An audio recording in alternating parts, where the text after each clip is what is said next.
People's National Congress Reform, PNCR, presents Nation Watch. Hello Guyana, and welcome to another edition of Nation Watch, a production of the People's National Congress Reform for Sunday, 21st August 2022. I'm your host, Marvin Williams, and we're today continuing our conversation with Mr. Winston Jordan, former Minister of Finance, and we're talking about the out-of-control cost of living. Welcome again, Mr. Jordan, and thank you very much for joining us today. Yeah, thank you very much, Marvin. It's good to be back. When we last spoke, you told us that you had examined the food subsector in your analysis of the inflation, the question of inflation. You pointed out to us then that the food subsector inflation was somewhere in the region of 13%. Mm-hmm. We have been getting increasing reports of families not being able to enjoy 3 meals per day as they used to. And they have to settle for 2 and to arrange the timings so that the 1 meal that is missed is not as devastating in impact as it ordinarily would be. So we're getting a sense that your inflation numbers are really coming home to the pots in the kitchens of the Guyanese citizens. Would you say that Guyana is in a cost of living crisis situation? And if in fact we are, how bad do you think it is? Well, okay, I don't know whether it's a crisis we are in. I know the situation is bad, as we know that the cost of living situation has 2 elements to it. There's an external element, as we have already agreed, in relation that was kind of capitalized by the war in Ukraine, Soviet Union, Ukraine. Of course, there were some issues with COVID that caused things like supply chain and production and so on. So that is known, and so critical staples like flour, and so on have become prey to this issue. And then, of course, there's the internal aspect. Again, maybe a little bit of COVID when the economy had been shut down and so on. But when you put it all together, relative to Guyana, that has large tracts of arable land that has been under agriculture, well known for its vegetables, its fruits, and so forth. I could understand maybe the staples that you're importing, like flour and so on, having a problem.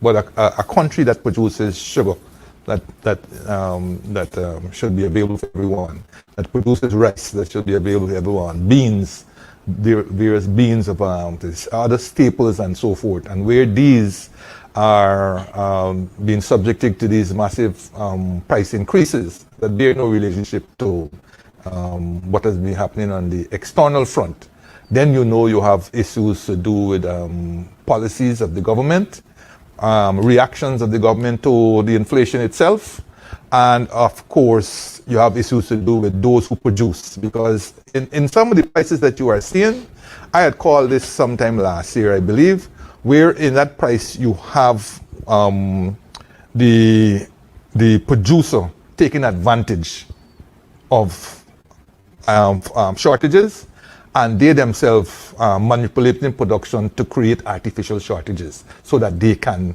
rule where the price is concerned. You have all those factors, but it is important for a government, to be able to examine the situation critically, analytically, and to put forward policies, policies to mitigate some of these negative influences that you would see. But do you sense that the government is doing this? I sense where we needed those critical policies, that is what is absent in the government. Remember last week I also indicated, because of this huge amounts of money that the government is putting into the economy by way of all these one-off cash grants and all that kind of thing, it is contributing to liquidity issues where the government may have to turn back and mop up that, and or the supply is not coming forth. So people got lots of money. Some people that is, got lots of money. The supply is not coming forth, and therefore price in the typical market setting has to do the clearing house. And when, for example, you have, let us take a typical example, sugar. Sugar. Look how much billions have been put into sugar. But sugar, the supply cannot come forth. All right? Now, the Gaisuku CEO is claiming that all the sugar that they produce will be sold locally. Now, I take that with a grain of salt because I know some amounts of the story to do with the sugar arrangements. We have, even though we don't have a contractual market in the EU anymore, we do have contractual markets in the United States and some countries in CARICOM. And when you become a less than reliable supplier, especially in those markets, you could lose long term. So I feel that they're going to have to satisfy those markets, and whatever little is left, they're going to satisfy the local market. And if they're suggesting that whatever little is left is being smuggled, because this is the first time I heard sugar being smuggled to Venezuela as a reason for the shortage, all right, then you're going to have an issue where a critical input like sugar, a poor people's good like sugar, the price of it is going to balloon, all right? Because I don't even know if you still have a price control on sugar. I grew up when sugar was £2 for 13 cents. You know, £1.7, £2.13. You know, and sugar always had some kind of like a price control on it. I do not know in this setting whether Gaisuku has the wherewithal to increase prices whenever it wishes. And so on. So I don't even know what is the price of sugar right now, but I heard it's such a fantastic price that people avoid it, so to speak. Which may not be a bad thing. Health-wise, you know. But if at the same time we could promote, say, honey, you know, honey as a substitute, right, for sugar. And also a nutritional program, a health program that says, look, sugar may be scarce and so on, but where before you were using X amount of sugar in your tea or in your sweeteners and so forth, that these alternatives can be used. Honey being one, some other thing being the other, and so forth. And where folks like my age and around my age and so on are concerned, it may be wise for you to not use sugar in your tea. You know, if you want to use a regular tea, you could do it without sugar, and so all these promotions to help with the mitigation of these issues. Okay, I never saw in this whole milieu one single thing coming out of the Ministry of Health, for example, to indicate yes, there may be a shortage, it might be temporary and so on, but in relation to sugar, this is what you should be doing. You know, especially if you are of this age and so on and so forth. I have not seen those. Well, the shortage has been denied. Well, but I want to ask you to do a little bit of a comparison for us. yes.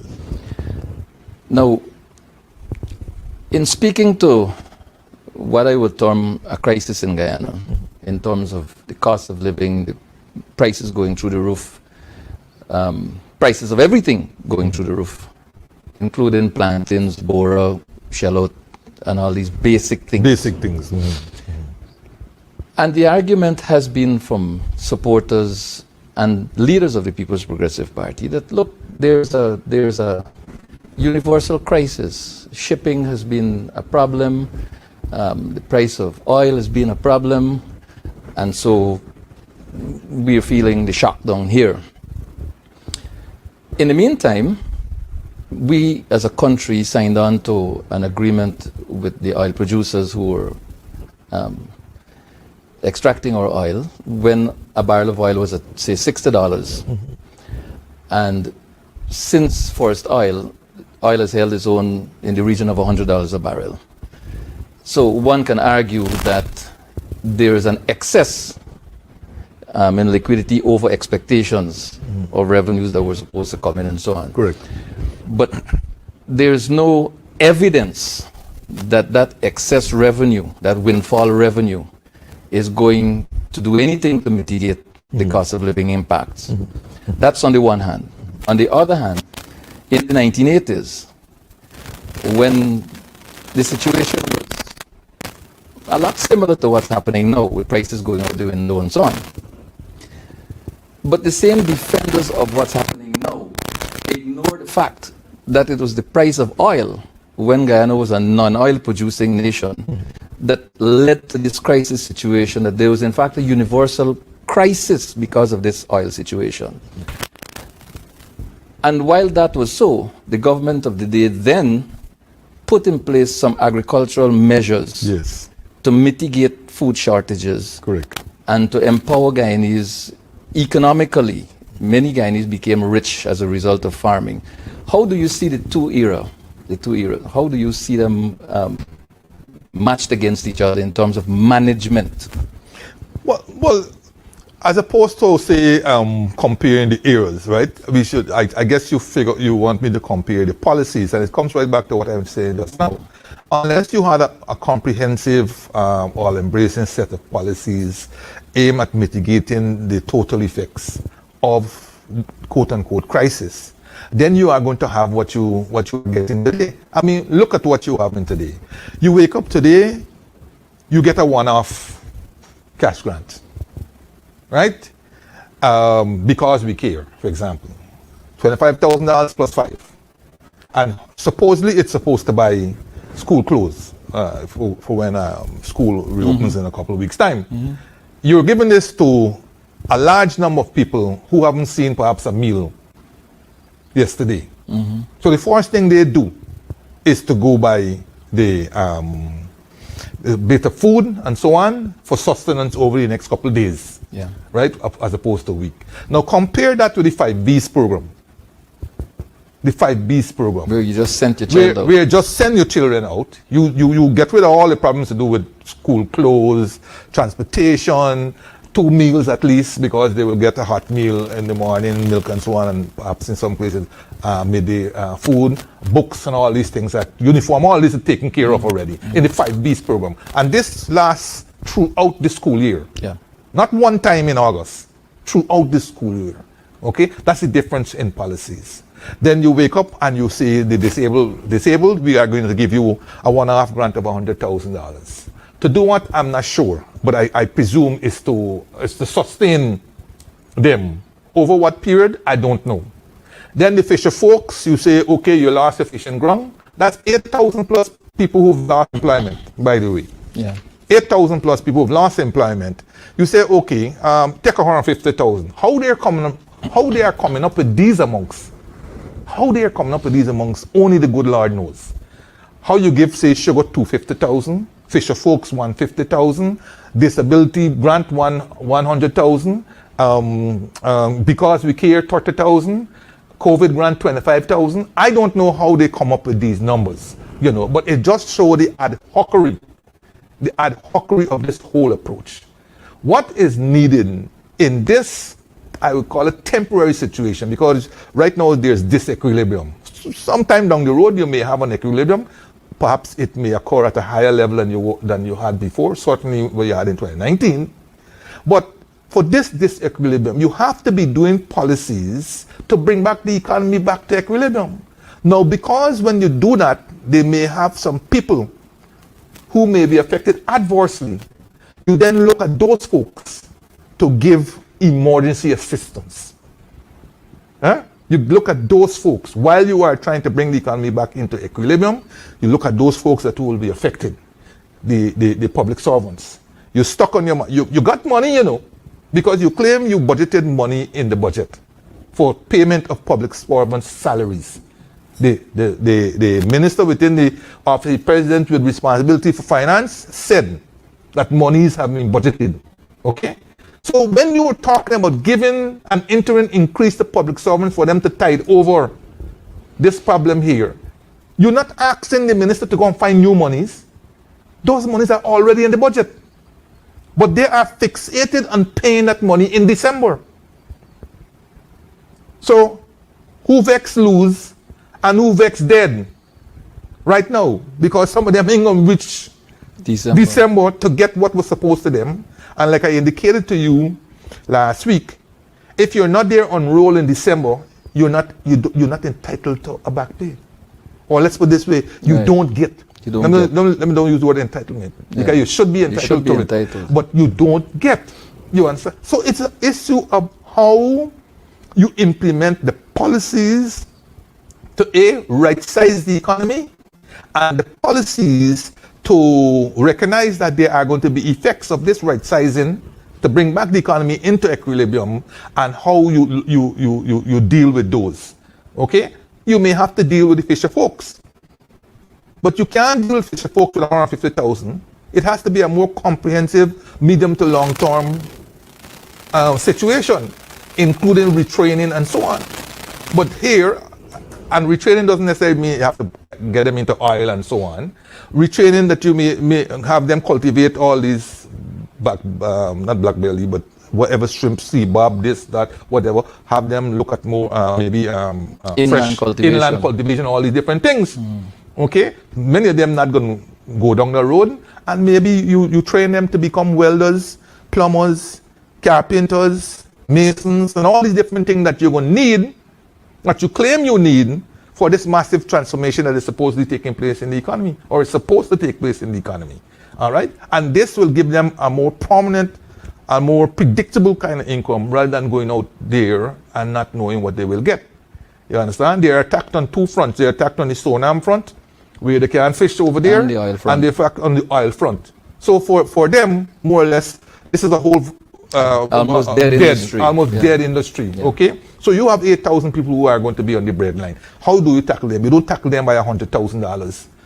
You don't tackle that a viable income that they have been accustomed to for years. You don't tackle it by $100,000. It has to be You understand? a You don't sustainable tackle plan. disability by giving a $100,000 grant. I know the people who are getting a $100,000 grant are happy Yes. because they're getting something that they didn't get before. Right. But the unhappiness will return 2 months from now, or how many months when the $100,000 is finished. What are you doing for them? Is $100,000, say, a down payment of something that they can expect every 2 months, every 3 months, and so on. So we need a constructive safety net, right, that will assist people over time as you put policies in place to grow the economy. The main one that made it so safety net is the NIS. Okay? You are happy to go there and say NIS is broke, and then tell somebody who caused it to be there. Meanwhile, the contributors to NIS are suffering because NIS cannot pay them relevant increases, right? I want to come back to NIS. It's a big issue. Okay, so I hope I have been able to put out there precisely what really needs to be done. You need a government that really understands an economy, how that economy functions, and what are the kinds of policies that to be put in place, okay, to allow the economy to grow, to allow the effects of that growth to be distributed, right? If not equally, then equitably, and so on. And that is what you're not seeing, and that is what you're having in Guyana, a so-called prolonged crisis, when we have the wherewithal, more than most, certainly in the region, to shorten the duration of this crisis. Mr. Jordan, when Guyana's economy was in better shape, when the cost of living issue was better managed, we were heading to elections 2020. Correct. And the People's Progressive Party were loud in their clamor. I remember Irfan Ali shouting, screaming in the National Assembly about increase for the public servants. Yes. And the rate was 50% that was being touted. There was a lot of passion in this demand for a 50% increase for public servants. Now that things are as bad as they are, would 50% suffice? What rate are you looking at in terms of an increase for public servants when December comes, when it's likely that they are going to say, look, we're going to give you something retroactive to January 1? Well, the rate I leave to the unions. I mean, the unions got to do some work. They're getting union dues every every month. So I leave that to that, and it's good that if they can negotiate anyhow. But I will think at this particular stage. But sorry, negotiation time. There's no room now. We're in August. Yeah, there's still room. There's still room for negotiation. I mean, if they met every day, and if there's willingness on both sides, I think they can come up with a figure for 2022, and they continue meeting in relation to say 2023 to 2025. Okay. I mean, this is what I think somewhere I was before, where I said I am not sanguine about this constitutional reform story. I'm sorry, I think it was a David Hines program. Right, yeah. but I think it's last week at the Koyana Buxton thing. Okay. And the reason why I was saying that is because all of these things are cosmetic. Because it's not as if we didn't have constitutional reform before. But what has it done for us? Okay? Beyond layering up the Constitution with even more institutions and laws and and all these different things that really mean nothing much to us in reality. If it's not in here, and if you don't come to the table with a willingness to give and take, then all this is totally a thing for us. Whether you have a natural resource fund committee, economic committee, and all these committees that have in parliament that don't function. Similarly with wages, the government shows no inclination to meet the GPSU to negotiate. The last meeting that I have a couple days ago with the president was a meet and greet.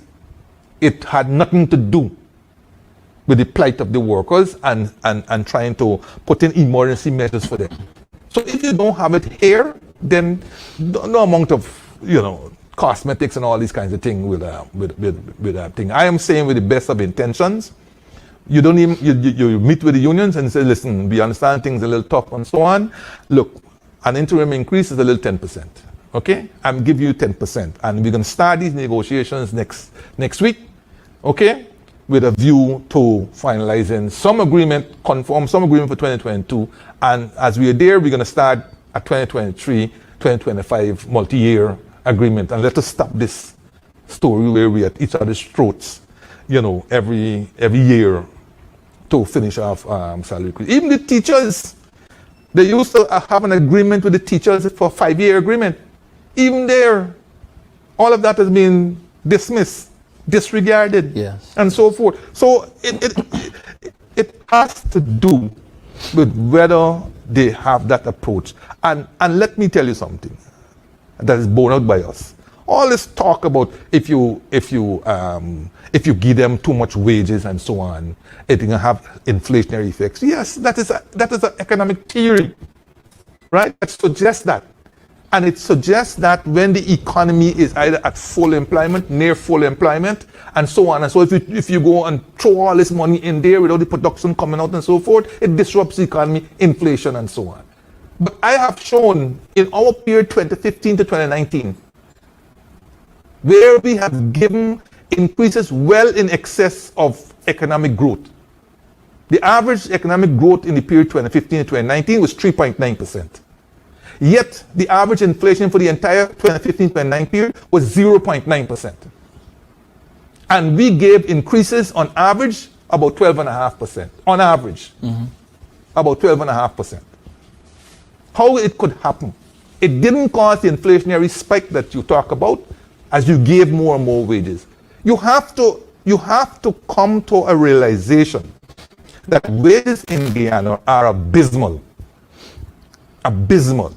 And part of it is the legacy of the 1980s, 1990s, and so on, where the structural adjustment programs decimated the wages of public servants and the pension of pensioners. We have to agree, and you have to come to a realization, especially in a growing economy, that you have to have some recovery in wages to a state where they become competitive with other sectors and competitive enough with the Caribbean.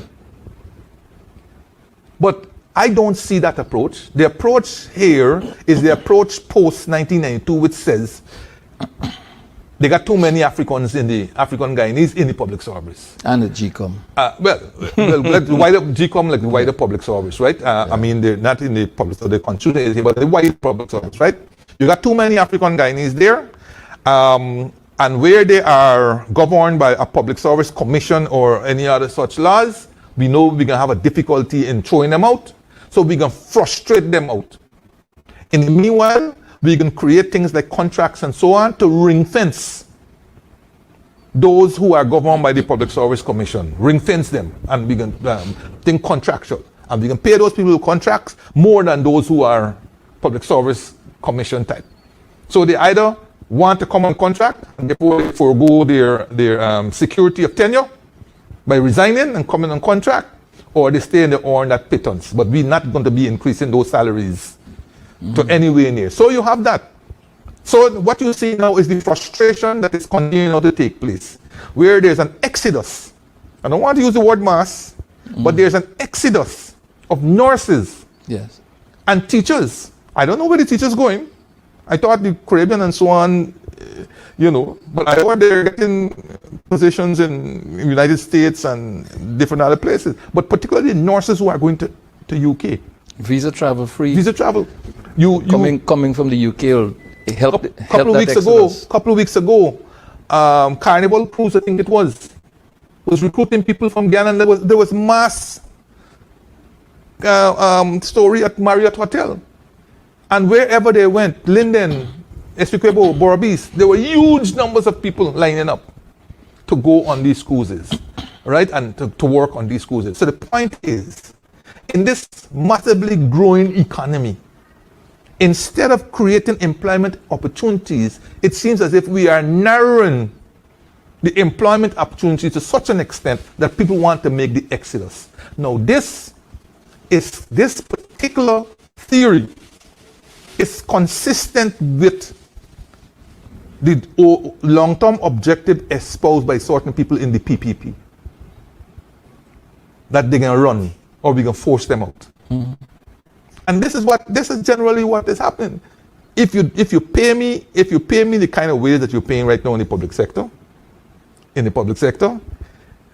after a while, I may get, if I may just leave, or I will become so frustrated.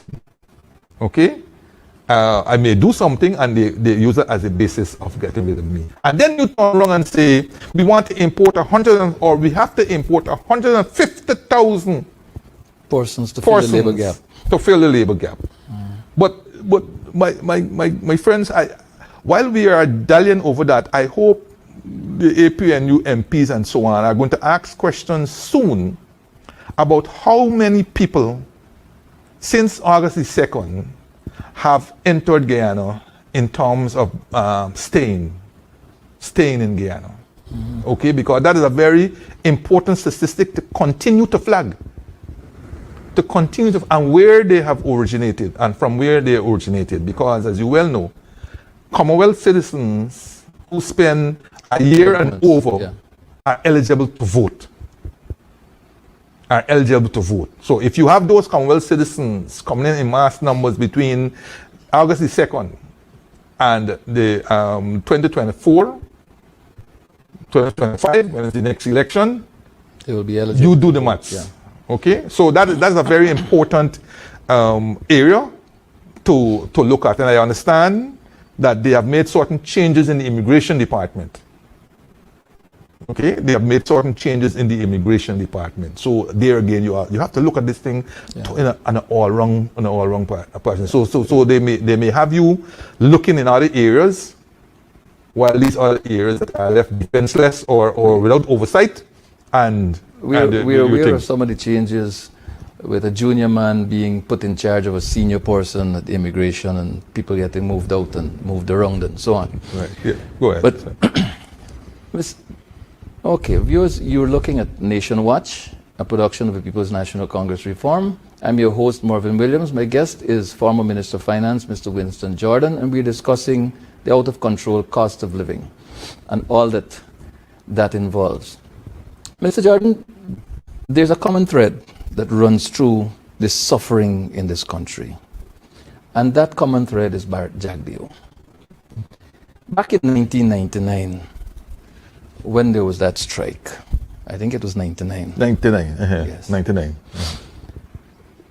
There was the Armstrong report, which recommended significant increases for various categories of public service workers. That was never honored. In fact, because it wasn't honored, people took to the streets. And Jagdeo, I believe, then was at the Ministry of Finance. He had just become Senior Minister of Finance. Yeah, I he was think. Senior Minister of Finance. I was thinking that he had just become president, but No. I think he was Senior Minister of yeah, Finance. he was Minister of Finance. Yeah. And his response to the demands of the people of this country, following the report from Dr. Armstrong, was something I could never forget. 5%, not a black cent more. I don't know why his coinage was specific to black cent. And then came the value-added tax in 2007, January. The value-added tax was supposed to have been revenue neutral. It was supposed to have replaced 16 taxes. The PNCR One Guyana, in fact, there was a parliamentarian under that brand, PNCR One Guyana. I hear a lot about One Guyana these days. And Mr. Winston Murray, now deceased, pointed out to the government that this VAT cannot be revenue neutral. He had done the calculations and he showed that there will be a windfall and revenue inflow due to the advent of taxation, this VAT. And there were hundreds of millions of dollars in windfall collections. The PNCR One Guyana asked the government to take that windfall and apply it into the salaries and wages of the public servants to mitigate some crisis situations that we had. They ignored him. They ignored the recommendations of the party, and the suffering continues. Now, here we are with a similar situation and a government that is non-responsive to the call of the people, to the call of this civil society, to the call of the political parties, for them to find relevant approaches to mitigate this rising cost of living, to assist particularly those in the public sector. And all these calls have fallen on deaf ears. And again, we have the advent of Bart Jagdeo in the middle of everything as the de facto president.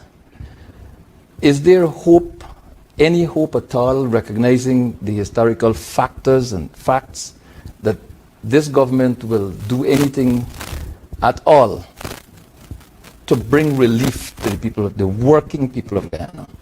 Well, once you live in there must be some hope as such. And if you go back, as you rightly put out there, the history of the Armstrong Award, remember up to 1999 when Mrs. Jagan was in the presidency, we were still in an IMF program, and there was this thing called HIPIC that was come up, that was giving us a large number of assistance, and therefore in IMF program you restricted in terms of wages and so forth. But the Guyana Public Service Union was able to show, by way of strike and maintaining that strike for a long time, that there were indeed avenues through which wages could be paid, and also that wage could be paid without violently disturbing the economic fundamentals of the economy. And of course, you know, the Armstrong Award wasn't a unanimous award. It was a 2-to-1. There was one of the commissioners who wrote a dissenting opinion, but Aubrey Armstrong and Clive Thomas, they wrote the majority decision in which they gave the public servants, I think it was 30% or 31%, and 31% I think it was, and 26.6% in 2000, 21% in 1999, 8% in 2000. As I remember, the Strang Award might have made other recommendations Yes. as it relates to allowances and so. And a window for economic support. Right. Yeah. But these weren't looked favorably by the government. The argument was that those were not part of the terms of reference, and therefore the government wasn't about to implement. But I think GPSU has to learn the lesson as to how they were able to get this substantial increase. It is unfortunate that it had to be one using the kind of tactics that they use, which is, you have to go into the streets and then you have to stay there for how much days, 50 something days and so on, and then brought to the table screaming and so on. And but the government proceeded there afterwards to weaken the GPSU in any number of ways, and that's why perhaps the GPSU is in the situation that it's in at the moment. I mean, things like customs and excise, which were critical to the strike, and inland revenue, Yes. those were pulled out to the public service. Yes. The were changed. the hospital was pulled out of the public service and it became Georgetown Public Hospital Essential Corporation. services. Essential services, and the deeds registry, all these that were help prolong the strike, they were pulled out of the public service and put on autonomous agencies where you could be easily fired and where you can control who gets in and who goes out and so on. So there's one. Plus the GPSU suffered from I think critical decisions that they saw went against them. One was the checkoff system where the government refused to collect the union dues at site, and the other one was the agency shop, where regardless whether you sign up with the union or not, union dues would have come out, and yes. the court ruled against that activity, saying I can't remember what was the decision, but it had to do with freedom of association or something like that. So they've been weakened since. So I don't know whether they have the capacity to call a general strike of the kind that was happening in 1999, and I think perhaps the government knows that. But I think with time, new tactics should come up, and that is where the union has to show its maturity, and also that it still has the capacity to influence wage formation in the public sector. It's irrelevant whether Jack Dio is there or not. Whether he's there or when he's there, his views more or less might be the same, and it's obviously influencing the government. And if he comes off the scene, it depends on whether who is there proceeds with a new approach, or if they adopt the same hard line. The public, as you well know, the public service has not been a favored institution of the PPP government, going way back to Jagon time when he was premier. And we all know all the different story, what happened under his premiership and so on. So we don't even have to go back over that. So, and it's unfortunate the public service, even the traditional one that we know, continues to suffer in this modern times in the way that it has suffered. I think they're going around hollering, what did Granger government do for you? Well, if the numbers speak for themselves, and we don't have to. Perhaps we don't have the time to do that now. But I'm sure the public servants will recognize what we had done for them, not only on the level of actual salary increases and training and scholarships and the large exposure that many of them got. But they also got an opportunity to perform as public servants, as opposed to having some acolyte or some sycophant or some minister or somebody looking over their shoulder. They had an opportunity to perform. I don't know if they have that right now. There is this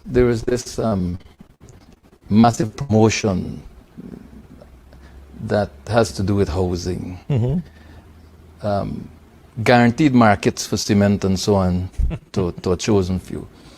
As I understand it, if you're building your house, the government is committing itself to supporting you with foundation under certain conditions.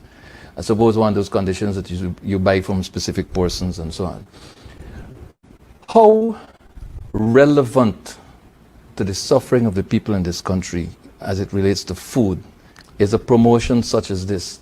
When you can't buy food, you are being asked to buy cement. Yeah, but Marvin, it's so totally sad and it's so totally wrong. You cannot find money to pay public servants even a temporary wage increase and so on. But you can find money to put in the pockets of one or two major big businessmen of steel and cement, ostensibly saying that you're helping people to Build homes. build homes or so on. But let's see even in Maslow's theory of needs, the first one you satisfy is subsistence, is the belly, right? And then you go out to things like clothing and housing and all things. If you can't survive, how you even gonna roof yourself if you can't eat? But you're burdening a nation of people who are under difficult circumstances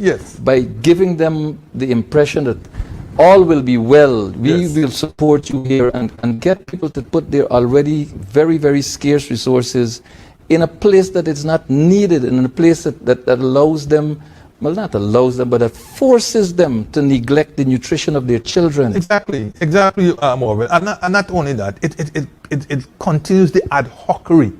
I mean, if I remember that story well, here is Ali at the expo, and then just before he either makes the announcement and then says something to the effect, "I hope my minister, something is listening," or something that effectively puts the minister on the spot, or something that gives the impression that it wasn't discussed at the cabinet or whatever other place. But the minister is now hearing it for the first time. But you better don't say anything, kind of story. But let's even look at this story. Nobody asks the average builder, "How can we help you?" I mean, suppose you're halfway in your house. You already did the foundation. And your columns columns are up and so on. You are out. You are exempted from this so-called relief. And then let me see if I get this right. Who are we going to be deciding that we are going to buy this cement from? And upon what basis? Because Marvin, if 10 of us qualify, are we going to be given a voucher to go to some cement importer to get this cement? Or is the government going to send out tenders for cement? Tenders for cement, and then whoever wins the tender, then you will go to these people to get this cement. I mean, this thing is so, I'm telling you, it is so fraught with everything that is wrong about transparency and accountability, and everything that is wrong with concessions. Look, if you want to give a first-time potential owner, or if you want to give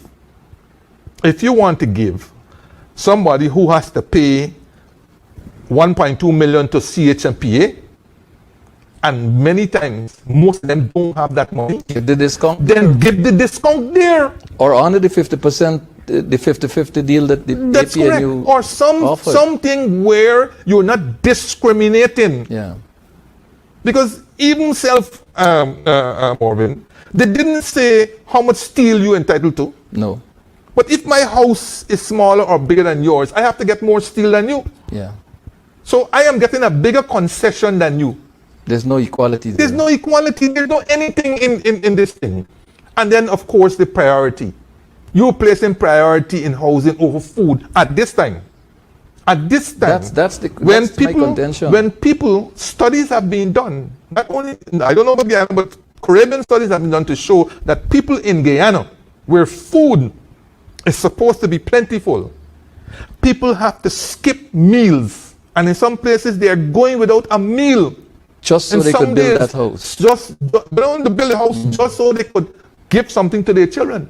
Well, that too. Just so that they could give something to their children. I can tell you my experience during the 60s race riots, we had that problem.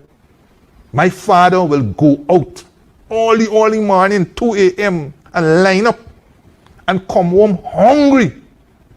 Nothing. He doesn't get into the union thing, nothing. Hungry. And we go hungry whole day.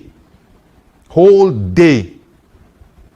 And then he'll get up 2 a.m. the next day after drinking water and go again to see if he could get some food to bring home for us. You know, I can tell you this story because I know one day I walking, as a little boy walking in Sanibab Street, and there was a whole donkey cart, horse-drawn cart passing with BG plantain, those big plantain. And all these hungry people looking at this plantain, and you know, they went and snatch. And from some of the plantain fell off the bunch, fell on the road. And my brother and I, we picked it up and ran straight home. Ran straight home with it. We used to live in Kitty, Station Street, Kitty at the time. Ran straight home, kite home. My mother, of course, where you get this plantain from, and so on and thing. And we tell her everything. And she put it in water. We didn't have salt. Salt was scarce. Because I think we used to get salt from Cuba or something, and salt was scarce. And she just washed them, put them in the pot, and boiled it with the skin. With the skin. With the skin. And we had a meal after 2 days. And when that could not continue anymore, we used to get to go and line up at St. Sidwell School in David Street. Get up 2 a.m. in the morning and go there, because by the time you reach there, the gate is locked. And by the time you reach there, you got a whole set of people already lined up. What year is this? This is 63 or 64. Right? So I understand what it means when to go without one meal a day. And you're telling people, we got thousands of those people in this country. And you're telling them about giving them concrete, instead of trying to put in place safety nets that will ensure that these people live to see another. Until this crisis is over, when you could be looking at other concessions, like how we can help in housing. Look today, read today's papers. The agro business people complaining bitterly that the government don't understand them. Today's paper, Starbuck News, you could read it. Agro business, they say the government is not listening to them. And this is food we're talking about, agro business, food that we're talking about. And they say the government is not listening to them. The government doesn't understand what their needs are. And the government is not proceeding. But yesterday you're talking 25 by 25. This slogan here of 25 by 25 and all kind of thing. You bring black belly sheep that now the Barbadians are saying the black belly sheep are duds. You know, they themselves, the Barbadians saying that we don't crossbreed. We don't crossbreed. Improve. This kind of story. I mean, help us here, Lord. Indeed. Now, in the 5 or 6 minutes remaining, Mr. Jordan, I want to get from you something relating to the National Insurance Scheme. This is the only safety net that we have in this country. Yes. For poor people.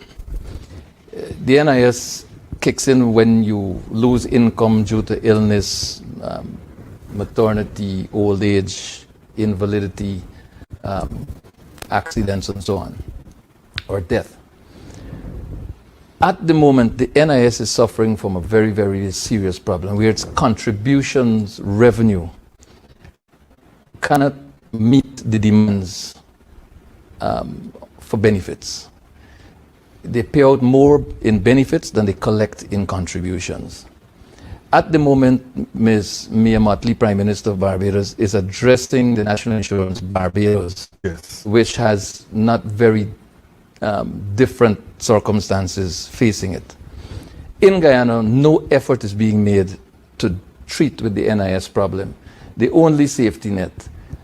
What do you see as the solutions to this NIS situation in relation to it as a safety net for our working class people? Yeah, well, Marvin, this shows the difference between leadership and what we in Guyanese parlance is called pamposetting, right? We got people here pamposetting.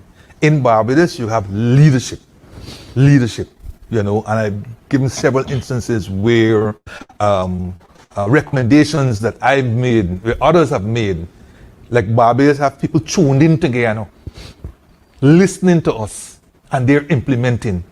Here is as if these people are out to spite us, and so on.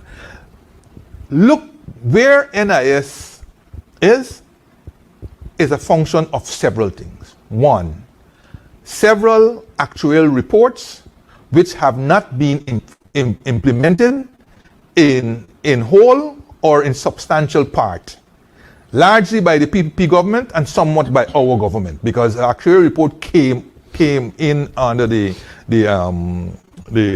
coalition government, and some of the recommendations, A, could not be implemented immediately, and B, in any case, would have had to have widespread consultation.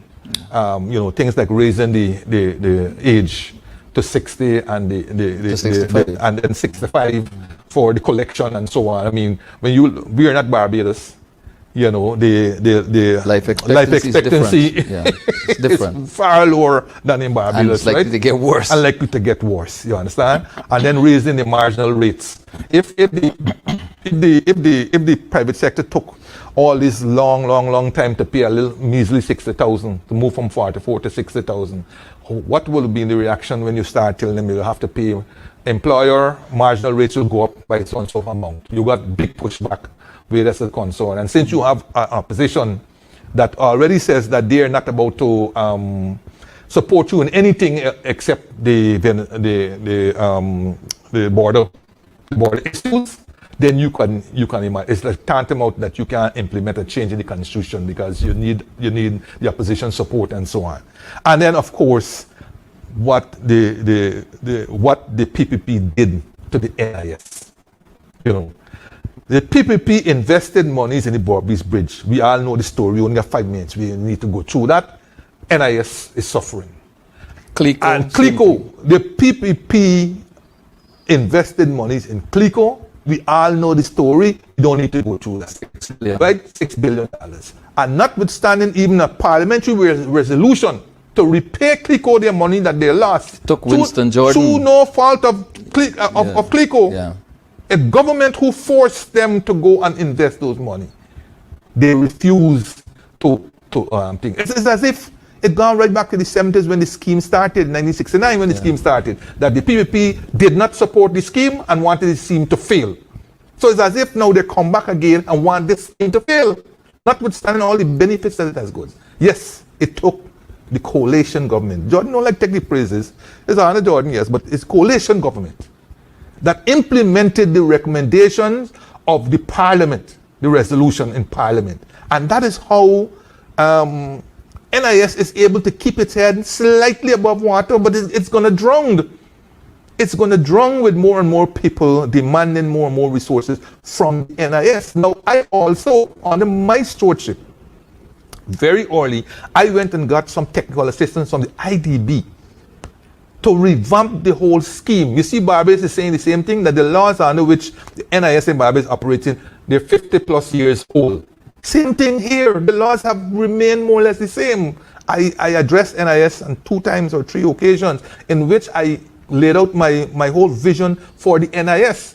And part of it is that this whole scheme needs to be revamped to bring it into modernity. Let's give you a simple one. Imagine NIS got to go through a long court process to get recalcitrant people who have taken out monies legally from workers and illegally held on to it and use it for other purposes. And you got to go through a long court process to get these people. Whereas under the GRA, we put into the GRA law under my, garnishing.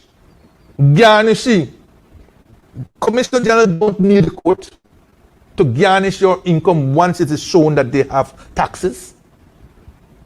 They don't need the court. And I was trying to get them to change the law to put that into the NIS, because for them to have to go through the court system and so on, it is causing a strain on NIS. And then by the time you go through the court system, that company is broke. That company is gone. That company is folded up.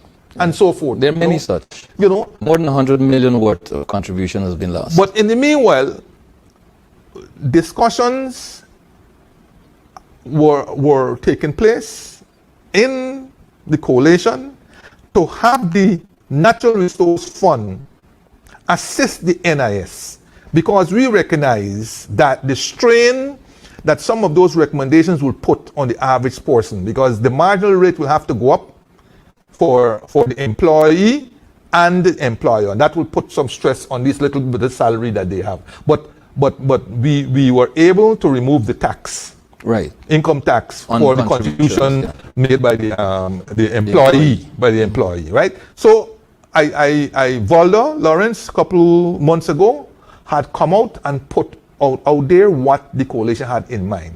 That a sum of money annually should be taken from the Natural Resource Fund and given to The National Insurance NIS.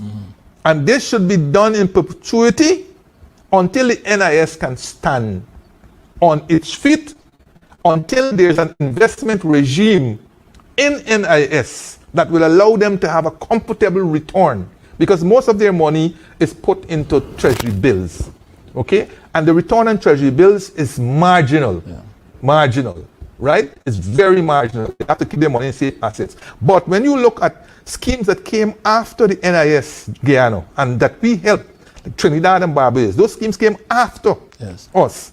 Those schemes now are involving all kinds of things. They're involving condominiums, right? The scheme owns condominiums which they rent and all this kind of thing. Now, involuntarily, this NIS had been forced into it by when CLICO's headquarters in Camp Street was given to GRA. But GRA, as you well know, is looking to build its own headquarters. And it's anybody's guess who is going to want to go there when they leave, because the building is structurally deficient. It's structurally deficient, and you have to put a lot into it or knock it down, and whatever the case may be. So NIS is a matter of priority, a matter of urgency, that NIS be given a subsidy. And you're not even talking the subsidy that was being given to Gaisuco, the nearly $100 billion subsidy that has been given to Gaisuco. We're not even asking for that. But if NIS could get on average $2.5 to $3 billion over the next 5 years, that will give them $15 billion. $15 billion. And if they are given even a subsidy of $1.5 billion for the next 20 years thereafterwards, while they are strengthening their laws to make certain that those who must pay and pay the correct amount, and while they benefit from all this large increase in the economy, in the sector, in the tourism section, all the different things that those people will pay. In Barbados, you will see they are saying vendors and everybody else must pay.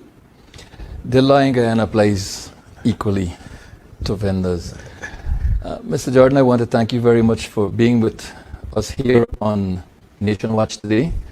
As always, it has been an honor and a pleasure having you. And I'm sure that our viewers are very, very happy and better informed. I thank you very much, viewers, for joining us and for staying with us. And I ask you to join us again next Sunday for more of